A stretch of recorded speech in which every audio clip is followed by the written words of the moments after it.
de Dieu bon, merveilleux, puissant, comme notre Dieu.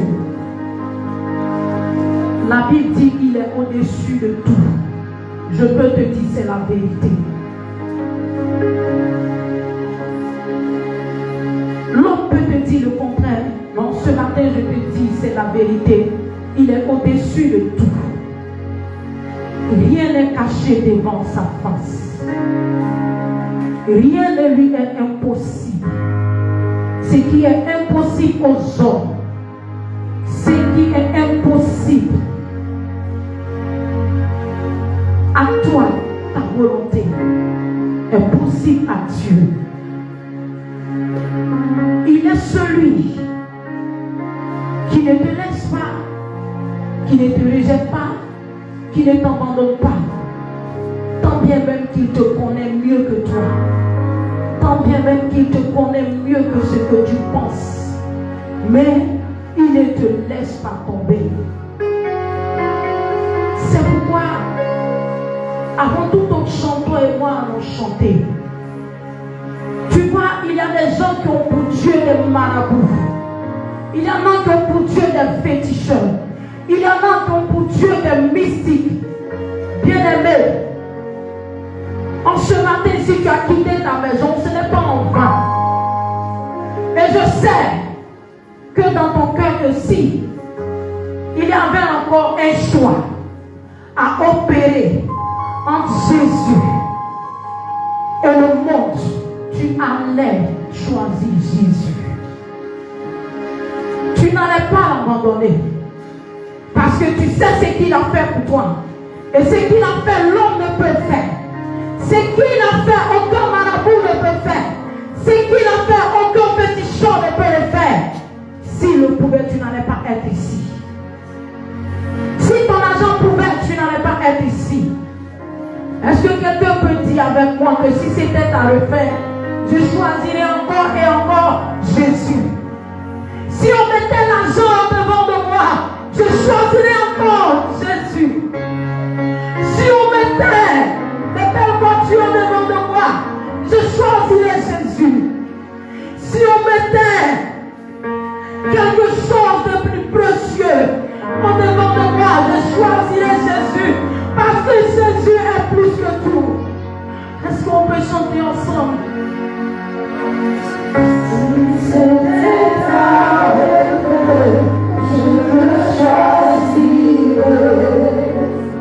Est-ce que quelqu'un peut chanter ici si c'était à refaire? Si c'était à refaire, je te choisirais. Est-ce que quelqu'un peut choisir Jésus en ce matin? Si c'était à refaire, je te choisirais.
pas t'élever, Jésus?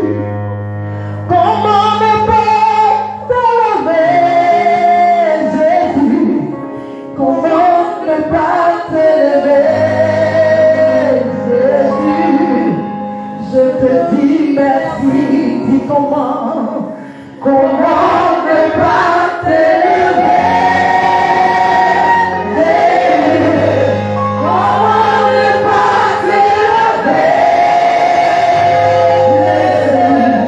Comment ne pas t'élever, Jésus? Je te dis merci. Si quelqu'un peut commencer à élever le Seigneur, construire de la monnaie, je veux entendre une voix, je veux entendre une chante, je veux entendre un chant. Appelle Dieu ce matin. Est-ce que tu peux élever Dieu? Est-ce que la salle peut élever Dieu? Est-ce que quelqu'un peut magnifier Dieu? Est-ce que quelqu'un peut glorifier le nom de l'Éternel en ce jour? Il mérite ton adoration, il mérite ton élévation. Alors adore-le, adore mon Dieu. Nous voulons t'élever, Seigneur. Nous voulons te magnifier. Nous voulons te glorifier, Seigneur. Nous voulons t'exalter, Seigneur. Sois élevé, sois magnifié, sois célébré, sois glorifié, sois élevé, Papa. Sois magnifié en ce matin. Je veux te célébrer. Seigneur, je veux te célébrer. Seigneur, je veux t'exalter. Seigneur, je veux te glorifier en ce matin. Amen, mon Dieu, élève mon Dieu, amen, mon Dieu. Élève le nom de celui qui est assis là-haut. Élève le nom de celui pour qui tu es là ce matin. Magnifie Dieu, magnifie Dieu. Magnifie Dieu ce matin. Magnifie Dieu ce matin.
Béni soit ton nom, Seigneur.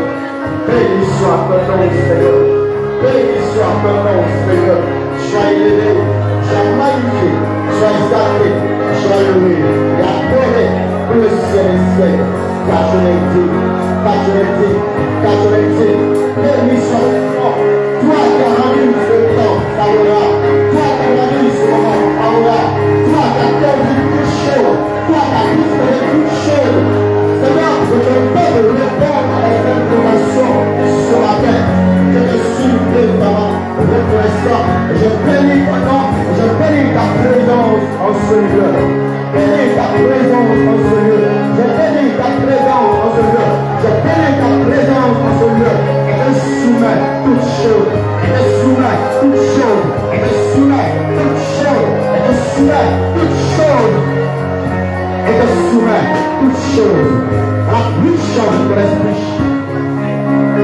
Lui change mon esprit.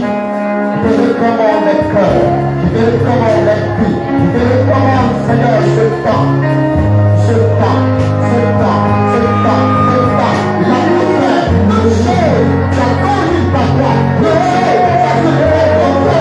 Une chose. Mon esprit. J'attends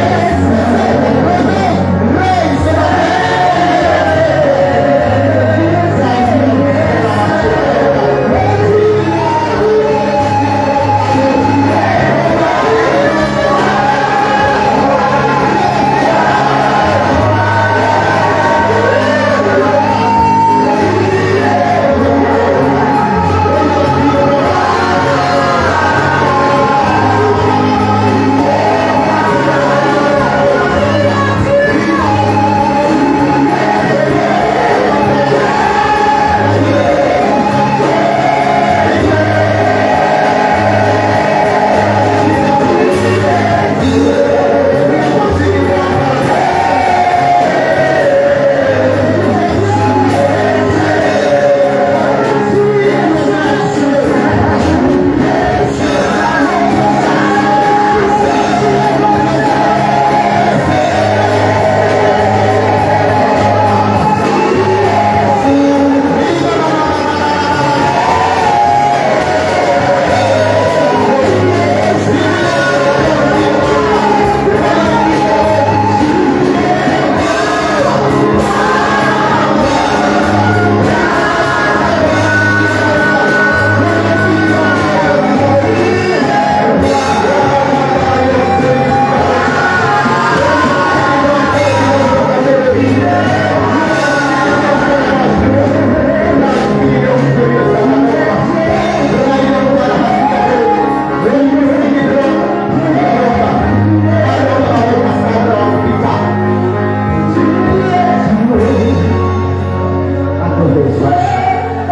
règne. J'attends le règne.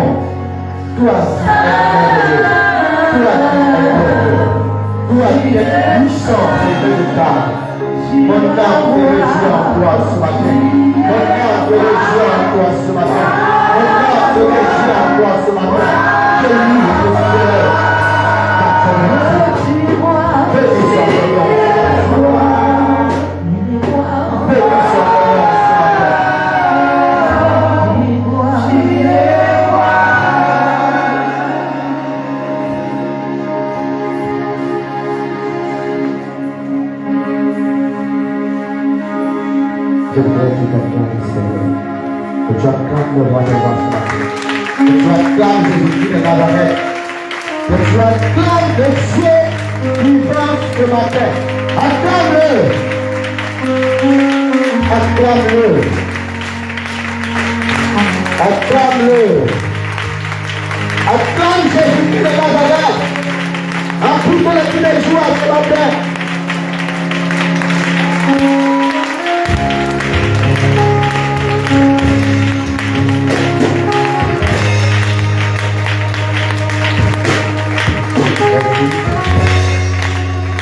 Assois uniquement dans la présence de Dieu.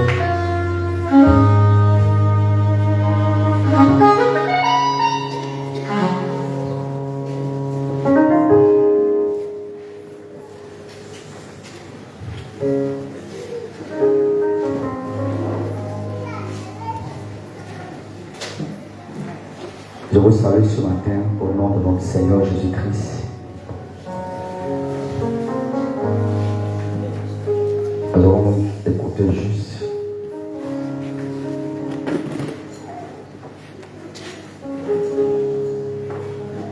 quelque chose que le Seigneur a vous dit. C'est pas long, mais c'est très très court.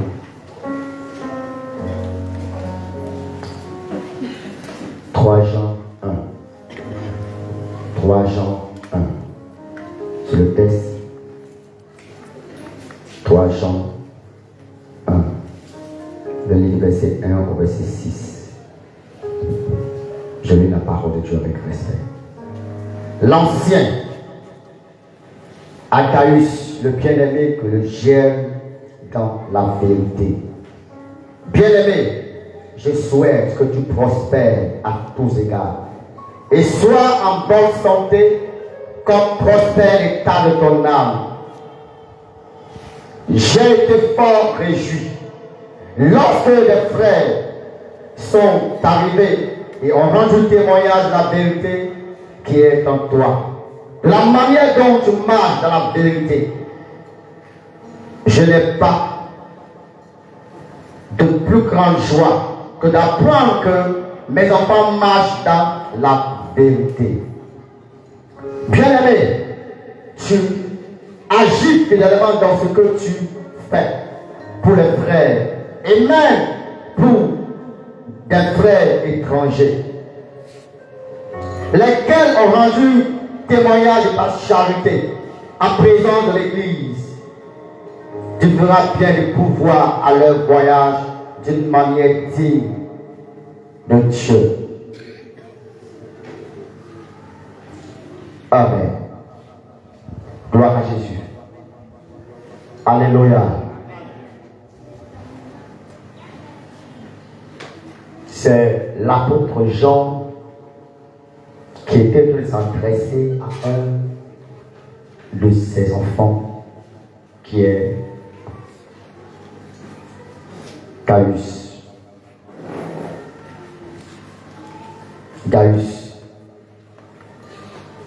Et donc, il était tellement content des nouvelles qu'il entendait de lui, des témoignages qui lui parvenaient à l'égard de cet homme.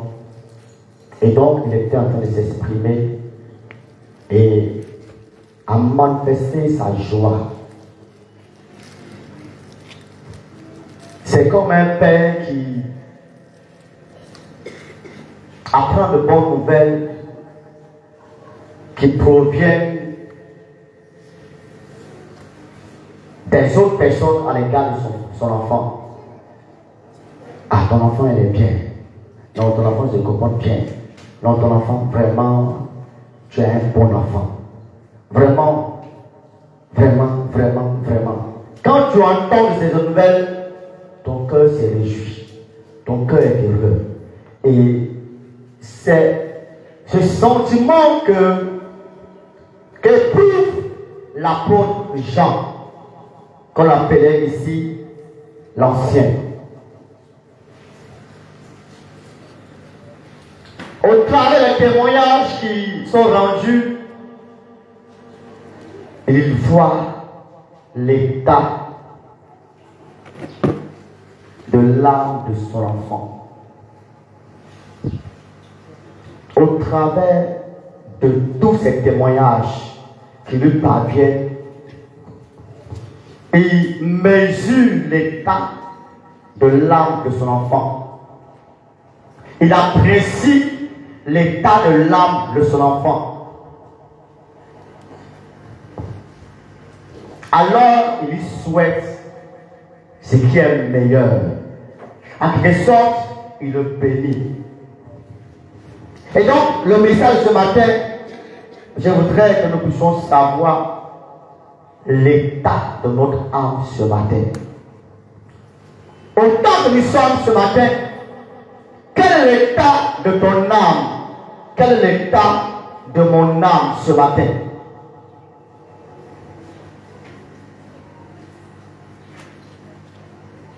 L'homme est constitué de 3 parties, l'esprit, l'âme et le corps. Et donc, l'âme est le centre des émotions, où tout ce qui se passe dans ta vie là, c'est au travers de la manifestation de l'âme qu'on sait à peu près qui tu es, comment tu es. C'est quel genre de personne tu es. Parce que c'est l'âme qui manifeste les choses. Donc, en quelque sorte, l'état de l'âme revêt son état spirituel. L'état de l'âme revêt ta personnalité. L'état de l'âme revêt qui tu es réellement.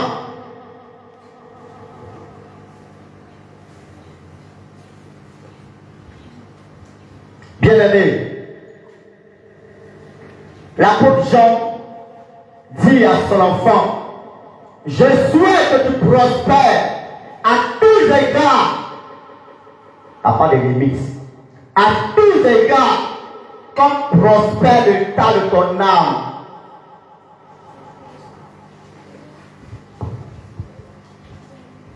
Donc, la prospérité de ton enfant dépend de l'état de prospérité de son âme. La prospérité de son enfant dépend de l'état de prospérité de son âme. Comment est l'état de ton âme ce matin?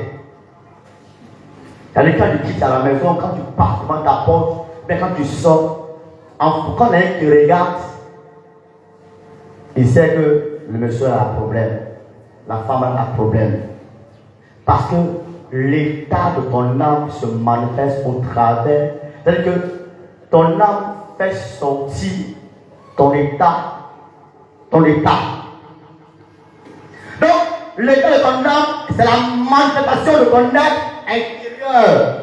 C'est-à-dire que ton être intérieur, ce qui est caché en toi, ton âme fait ressortir cela. Vu et aussi de tout le monde. Les gens voient quel est ton état. Les gens voient qui tu es. Comment tu es. Et dans l'église, cet homme est apprécié. C'est tellement que des gens avaient le point de mariage à son endroit. Des gens qui disaient des choses qui n'étaient pas vraies à son endroit.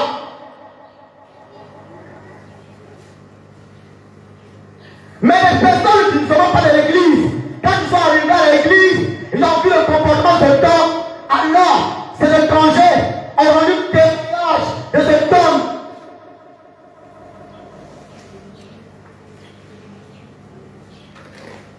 Ce n'est pas toi qui vas dire à quelqu'un que je suis comme ça. Moi, je suis comme ça. Moi, j'aime le Seigneur. Moi, j'aime l'homme. Moi, je suis ceci. Moi, je suis cela. Mais c'est les autres qui vont témoigner de ce que tu es à Dieu. Parce que les personnes malsaines, ils ont dit les choses contre toi. Ils ont fait le bon témoignage contre toi. Mais ce n'est pas ce qui est plus important. Mais ce qui est plus important, c'est que Dieu même rendra témoignage de toi. Parce qu'il s'agira des personnes vraies, des personnes qui sont sincères, des personnes qui aiment le Seigneur et qui vont témoigner de toi. La Bible dit, c'est toute la première fois à Antioche que les disciples sont appelés chrétiens. Ce n'est pas les disciples qui sont là pour dire, nous sommes des chrétiens, nous sommes des petits dieux, nous sommes ceci. Mais c'est d'autres personnes qui ont dit que ceux-là, ce sont des chrétiens. Pourquoi? À cause de leur comportement, à cause de leur manière de marcher, à cause de leur état d'esprit.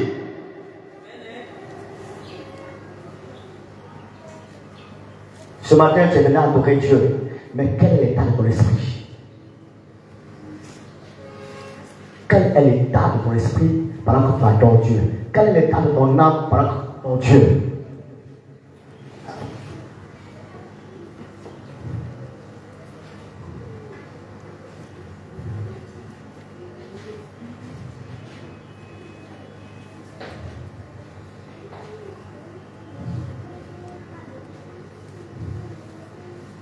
Il y avait un homme dans l'église qui se comportait mal.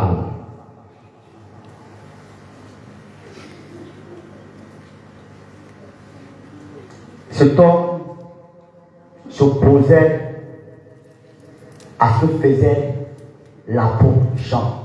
Quand l'apôtre Jean envoie des gens dans l'église, des serviteurs, des missionnaires dans l'église, il a une manière de les refuser. Il a une manière de ne pas les accueillir. Il a une manière de les recevoir qui laisse à désirer. Et quand ils ont des instructions, lui il est là, avec son équipe, avec son petit groupe, pour aller contre les décisions, pour aller contre les instructions que donnait l'apôtre Jean à l'église. Donc, il était là, travailler en dessous pour détruire l'église, pour détruire les frères, pour détruire les sœurs. C'était son travail.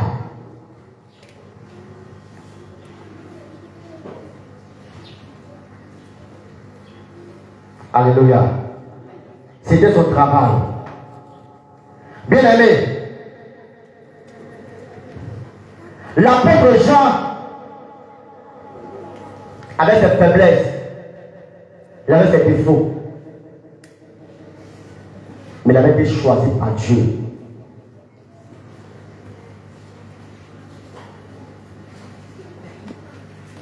Il aimait Dieu. Il était dans l'intimité de Dieu. Alors qu'il recevait le Dieu de qui communiquait, il fallait qu'il communique l'instruction.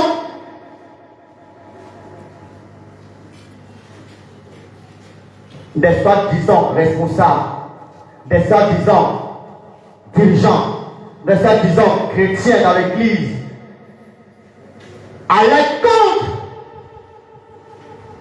ces instructions. Et puis encore, il empêche les autres de suivre et de marcher comme Dieu lui il veut.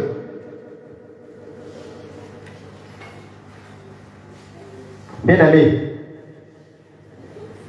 dans une église, il y a une seule personne que Dieu a établie sur l'église, conduit l'église selon la vision que le Seigneur a communiquée. Et pendant qu'il conduit l'église, nous tous qui sommes autour de lui, nous tombons sous sa responsabilité, nous devons le suivre. Et quand nous pensons qu'il est en train de faire mal, alors nous devons prier Dieu. Et en fonction de ce que Dieu nous communique, nous allons vers lui pour parler avec lui. Et si nous voyons que c'est détourné de ce chemin que le Seigneur lui a communiqué, c'est notre devoir de pouvoir l'aider à réussir, à revenir à Dieu. Mais s'il n'est pas de Dieu, s'il demeure dans la vérité, ce n'est pas de le combattre. Ce n'est pas d'aller contre la volonté de Dieu. Ce n'est pas ce que nous voulons de plus important, mais c'est ce que Dieu fait de plus important.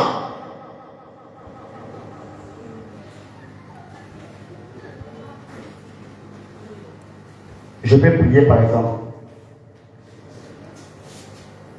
Dieu dit à l'homme, à Moussa Dougou pour l'évangélisation.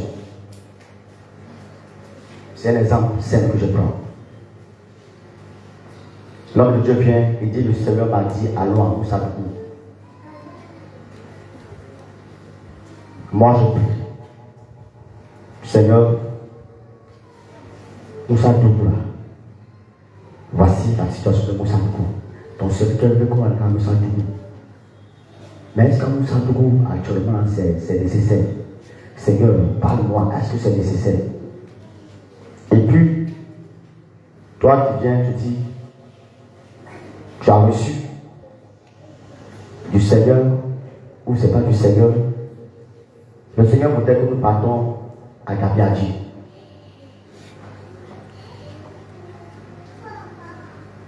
Ah, papa, comment tu as dit que le Seigneur a dit que nous partons à Moussa Dougou?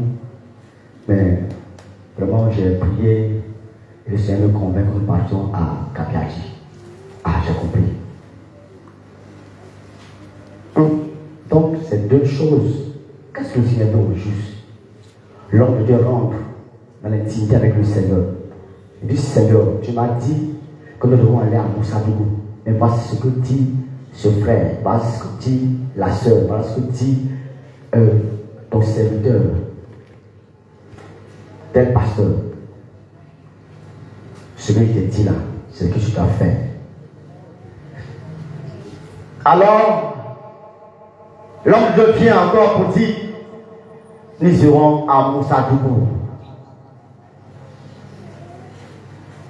des deux. Quelle est la vérité des deux? Quelle est la vérité des deux?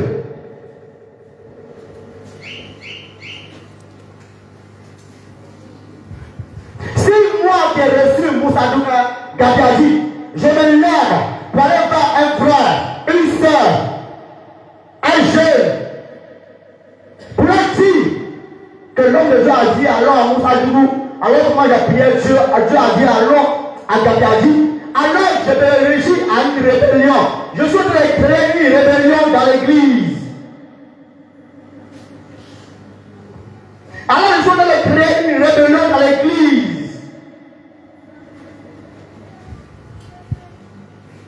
Je ne sais pas si vous comprenez, je prends des exemples pratiques, quoi. C'est tout. Parce que Dieu, l'homme de Dieu, c'est que celui que Dieu a établi, a reçu, est différent de ce que tu as reçu. Alors que ce que tu as reçu devait venir confirmer ce que l'homme de Dieu a reçu. Mais malheureusement, c'est différent. Et comme c'est différent, toi, tu te promènes, tu vas un frère de l'outil, tu vas une soeur de l'outil, tu vas une personne de l'outil. Tu n'es pas en train de faire attention. Tu es en train de créer une situation qui va coûter très cher, non seulement à toi et à toute ta famille. Quel est l'état de ton âme? Quel est l'état de ton âme?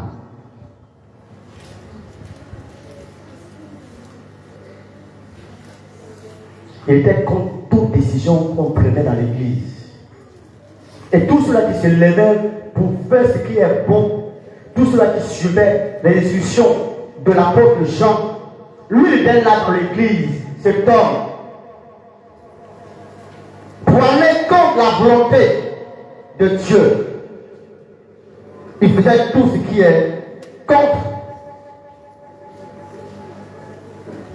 Et quand même, l'apôtre Jean envoyait dans une lettre, soit pour encourager l'église, soit pour donner des instructions, alors il gardait ses lettres par lui-même. Il ne donnait à personne, il ne montrait à personne, il ne communiquait pas ses instructions ou ses recommandations de l'homme de Dieu. L'apôtre, il gardait ça. Et donc, Jean disait, l'apôtre Jean disait à son enfant, je vais bien t'écrire, mais il est mieux que toi et moi, on se voit et bouche à bouche, je te parle. Pourquoi? Parce que il y avait un homme qui était un obstacle. Ne sois jamais un obstacle à l'avancée de l'œuvre de Dieu. Quand tu reçois une information dans l'église, il faut que tu communiques fidèlement l'information au lieu d'aller transformer ce qui n'a pas été dit. Parce qu'il y a des personnes dans l'église qui sont là. Tout ce qui se passe, c'est ça qui est le problème. Ils écoutent tout, ils entendent tout. Mais malheureusement, tout ce qu'ils écoutent, tout ce qu'ils entendent, au lieu d'aller transmettre fidèlement ces informations, et ils vont pour déformer ces informations à leur profit. Ils vont pour dire ce qu'il ne faut pas dire. Ils vont pour faire ce qu'il ne faut pas faire. Ils vont contre ces instructions. Ils vont même contre ce qui a été dit. Et lorsque l'on te regarde au travers de la manifestation de toutes ces choses extérieures, de ce qui sort de ta bouche, de ce qui se passe dans ta vie, de ton comportement, tout ça, nous sommes, Dieu détermine, ou celui qui a l'esprit de Dieu détermine l'état de ton âme, l'état de ton esprit. Il sait bien qui tu es. Alors que ta télévision dépend de la télévision de ton âme.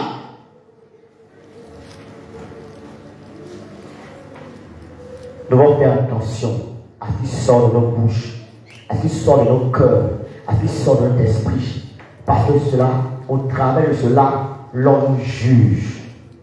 L'on sait qui nous sommes. Et le Seigneur désire que nous puissions, au travers de ce passage, au travers de l'apôtre Jean, que nous soyons prospères à tous égards.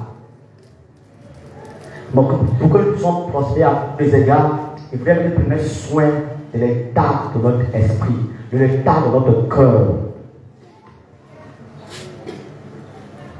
de notre état spirituel, notre vie chrétienne.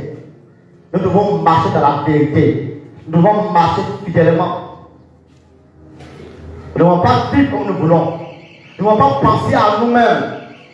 Comme papa avait dit, avant qu'on aille à l'évangélisation, il y a une personne ici qui a fait une bêtise, une sœur qui a inventé.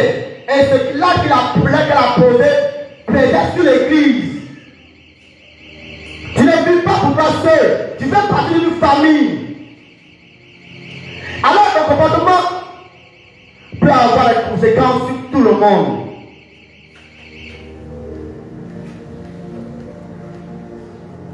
Si toi tu refuses de changer, alors laisse les autres qui veulent changer travailler à changer. Ne les empêche pas de changer. Ne sois pas un obstacle à leur changement, à leur conversion. Malheur, le malheur doit arriver. Le scandale va arriver. Mais malheur parce que le scandale arrive. Ne sois pas le cadeau de chute pour un frère, pour une soeur. Nous avons tout entendu dans cette église. Nous avons tout vu dans cette église. L'enseignement est de qualité dans cette église, dans cette mission. Mais comment nous appréhendons ce que nous recevons de Dieu? Nous sommes toujours en train de désobéir. Nous sommes toujours en train de nous révéler. Comme je l'ai dit le vendredi passé, j'ai écouté le témoignage d'une jeune fille qui a pratiqué la sorcellerie. Il y avait une maman qui est venue dans l'église à qui Dieu devait faire du bien. Tellement elle était gentille, elle était bien socialement, elle avait une bonne position sociale. L'homme de Dieu lui a parlé. Dès que l'homme de Dieu lui a parlé de quelque chose, elle s'est levée devant tout le peuple. Elle a commencé à parler mal, elle a commencé à parler, dire n'importe quoi à l'homme de Dieu. Alors qu'elle était exposée, alors qu'elle était menacée. Et le soir, les sorciers vont lui rendre visite. Et puis voilà l'ange qui est là. Et puis le sorcier dit à l'ange, mais ange, toi-même tu connais la maman, non? Tu la connais à l'église là-bas, là, dimanche là. Quand ton serviteur de Dieu lui a parlé, elle s'est levée, elle a parlé devant tout le monde. Elle a insulté l'homme de Dieu comme poisson pour lui. Elle a dit tout ce qu'elle voulait dire. Où est ta justice? L'ange, tout doucement, s'est mis à l'écart et a laissé cette maman dans la main des sorciers. Et les sorciers ont fait d'elle ce qu'ils voulaient. Notre Dieu que nous servons, notre Dieu que nous suivons, est un Dieu de justice. Quel est l'état de ton âme? Le comportement que tu as envers les serviteurs de Dieu, le comportement que tu as envers tes frères qui craignent Dieu, t'expose et limite Dieu, la main de Dieu dans ta vie, et empêche Dieu d'agir dans ta vie. La Bible déclare, l'ange de l'Éternel campe autour de ceux qui le craignent et les arrache du danger. L'ange de Dieu campe autour de ceux qui craignent Dieu et les arrache du danger. Bon, ça veut dire quoi?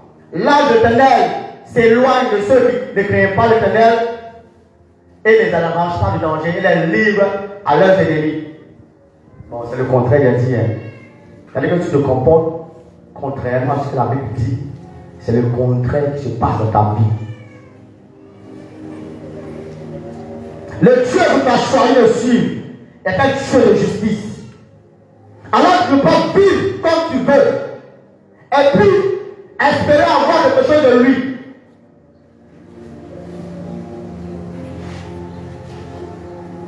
La grâce n'est pas éternelle. La grâce n'est pas pour toujours. La grâce a une limite. Lorsque le temps que le Seigneur a fixé, lorsque le temps que le Seigneur t'a donné, lorsque la patience de Dieu pour toi, la grâce de Dieu pour toi, la miséricorde de Dieu pour toi va prendre fin, tu seras livré aux mains de tes ennemis. Parce que tu refuses de changer. Et l'heure est proche. Le temps est venu où chacun de nous doit comprendre que nous devons nous éloigner du péché. Nous devons nettoyer notre vie, rendre l'état de notre âme propre, abandonner le péché, abandonner le péché. Tu sais là où tu as mis ta main, tu sais là où tu as mis ta vie, tu sais là où tu marches, tu sais où tu vas, tu connais ta vie mieux que moi, tu connais l'état de ton cœur actuel. Si le Seigneur venait ce matin se présenter à nous tous, nous sommes assis et Dieu voilà, il rentre ce matin, ou bien présente et projette sur le mur l'état du cœur de chacun de nous. Combien parmi nous serait agréable à Dieu? Combien parmi nous serait agréable à Dieu? Combien parmi nous serait agréable à Dieu?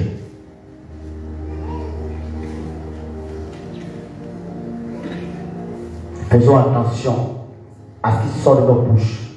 Faisons attention à où nous mettons nos pieds. Faisons attention à où nous partons, à ce que nous faisons, à ce que nous disons. Parce que cela détermine l'état de notre âme. C'est ce qui est au-dedans de nous manifestons. Et si tu vois que tu es en train de manifester ces choses, dis-toi que tu es loin du Seigneur. Dis-toi qu'il y a un mur, que tu as levé un mur entre toi et Dieu. Dis-toi que ça ne va pas spirituellement chez toi. Alors cherche à corriger ce comportement. Sinon tu seras surpris un jour. Sinon nous serons surpris un jour de voir que l'obscurité nous a envahis.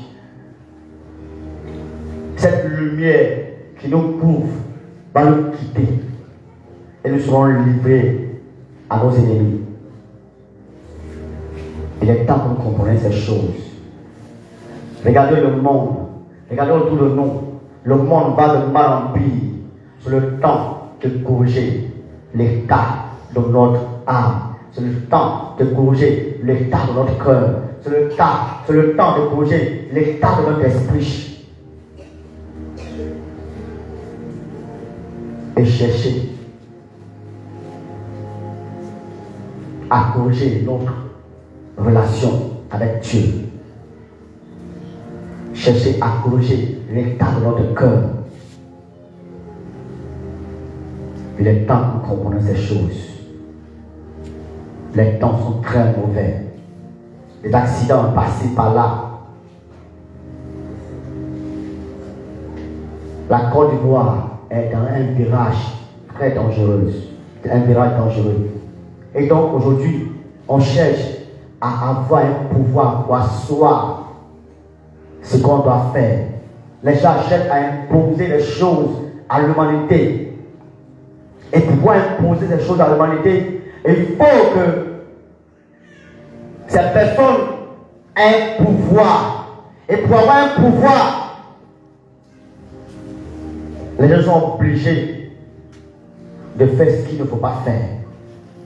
Mais pendant que nous avons l'occasion de nous approcher de Dieu, pendant qu'il est temps que nous puissions nous approcher davantage de Dieu, pour que nous puissions retrouver notre état spirituel comme auparavant, pour régner et dominer avec Christ, nous jouons avec notre vie.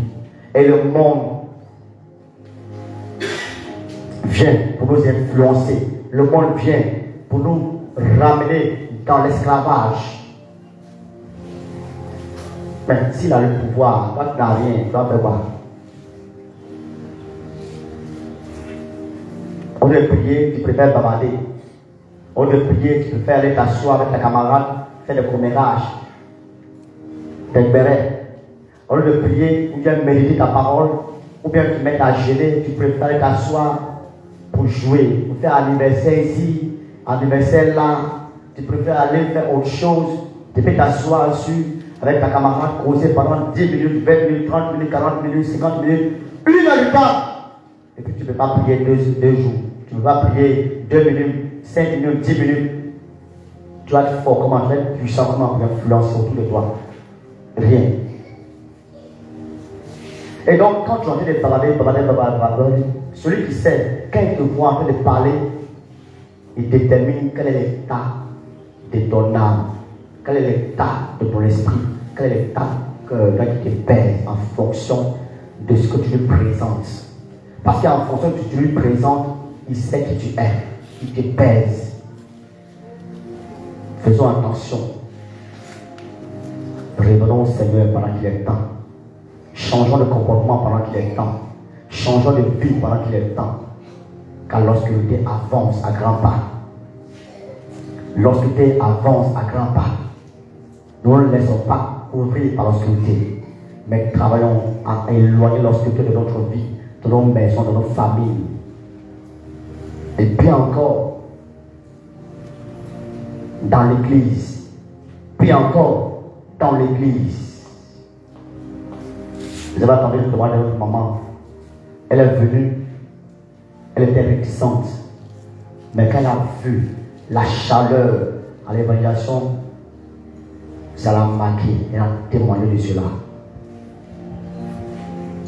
Par nos comportements, par nos manières d'être, par notre manière de vivre, nous devons attirer les âmes vers le Seigneur. On doit être loin du Seigneur. Que le Seigneur nous bénisse et qu'il nous aide à comprendre sa parole ce matin. Alléluia. Alléluia. Quand l'état de ton esprit va bien, quand l'état de ton âme va bien, quand l'état de ton cœur va bien, on doit adorer Dieu. Mais tu adores Dieu en esprit, en vérité. Tu n'as pas besoin de crier, de faire discours. Tu es heureux d'adorer Dieu. Et donc, quand tu es la personne de Dieu, ton âme est heureuse, ton âme est dans la joie. Mais pendant que nous sommes assis là, il y a des personnes qui ne sont même pas là. Il y a des personnes qui cherchent à sortir. Les personnes qui ont fini vite, ça va d'âge, le cas fait vite, vont partir d'ici. Mais quand ton état, quand ton âme est en bon état, quand tu es dans la présence de Dieu, tu n'as pas envie de sortir, tu es heureux. Tu es heureux. Tu vas prier ce matin. Tu vas dire au Seigneur de t'aider. De t'aider. De sorte à avoir un état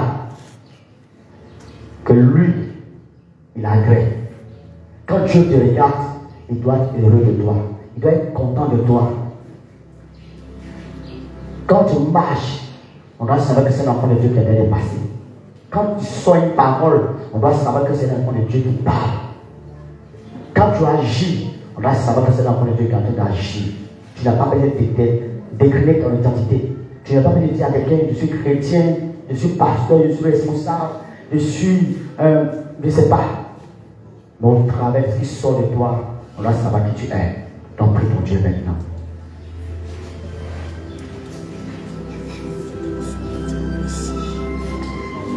Seigneur, je voudrais bénir ton nom devant toute la gloire. Effectivement, aujourd'hui,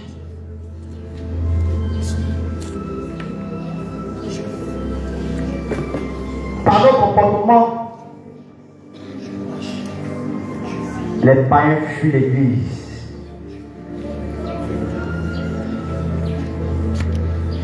Parce que nous, qui sommes le sel, nous qui sommes la lumière, nous qui sommes, nous qui devons être des modèles, des exemples, nous sommes nos cadeaux de chute pour nos bien-aimés vers qui nous partons pour parler de toi. Puis encore, dans l'église, nous comportons très mal. Nous sommes plus colériques que ceux qui sont dehors. Nous sommes plus jaloux que ceux qui sont dehors. Nous sommes plus impudiques que ceux qui sont dehors. Nos langues sont plus que la langue d'un serpent, plus que ceux qui sont dehors. Et quand le monde regarde notre attitude, quand le monde nous regarde, le monde détermine l'état de notre âme. Alors le monde préfère se retirer de toi. Et ce matin, tu nous as interpellés au travers de ce passage, de ce message, pour que nous comprenions que nous devons être des instruments, des canaux par lesquels que tu envoies, par lesquels tu envoies des âmes à toi. Des instruments de gloire, des instruments de rassemblement, des instruments que tu utilises pour faire du bien. Nous devons nous éloigner du mal, car le mal détruit, car le mal met une séparation entre toi et nous. Et nous voudrons que ce matin tu puisses nous aider. Tu puisses nous aider. Et tu puisses nous aider. Aide chacun de nous à abandonner le péché, à abandonner la colère, à abandonner la jalousie, à abandonner les œuvres lâches et à marcher conformément à la vérité qui vient de toi. Par la puissance de ton esprit, Seigneur, le temps est venu où l'on fera la différence entre ceux qui te servent et ceux qui ne te servent pas. Et nous voudrons faire partie de ceux qui te servent dans la vérité, par la puissance de ton esprit. Au nom de Jésus-Christ, manifeste-toi puissamment et agis afin de glorifier ton nom. Au nom de Jésus-Christ. Béni sois-tu, Seigneur, pour ce que tu fais. Que toute la gloire